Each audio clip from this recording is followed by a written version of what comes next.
तर जय शिवराय मित्रांनो, आपण चाललेलो आहे सकाळी सकाळी आंघोळ करून देवी दर्शनाला. तर आपण आलेलो आहोत आता मंदिरामध्ये. आता इथं चप्पल सोडतो आणि जातो मंदिरामध्ये. तर हे पहा कशा प्रकारे आहे मंदिर.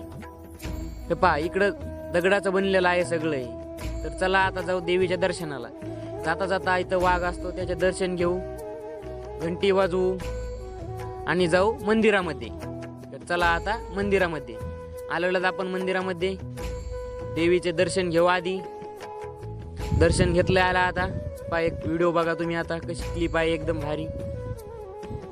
देवी दहेगावला आले तर नक्की दर्शनाला या मित्रांनो.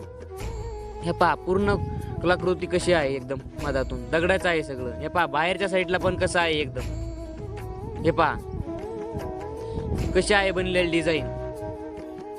तर चला आता महादेवाच्या मंदिराकडे. आता हे तर पाहिलं आपण आलेलो आहेत महादेवाच्या मंदिरासमोर. तर चला आता घेऊ आपण दर्शन. तर चला आता मधात जाऊन दर्शन घेऊ. दर्शन घेतलेलं आहे मी आता. तर चला दाखवतो आमच्या गावातलं कल्लाळ. तुमच्या इकडं काय म्हणतात याला कमेंट करून नक्की सांगा. हे पहा आमच्या गावातलं कल्लाळ. तर मित्रांनो अशा प्रकारे आपला ब्लॉग इथेच संपतो. जय शिवराय. लाईक शेअर आणि कमेंट नक्की करा.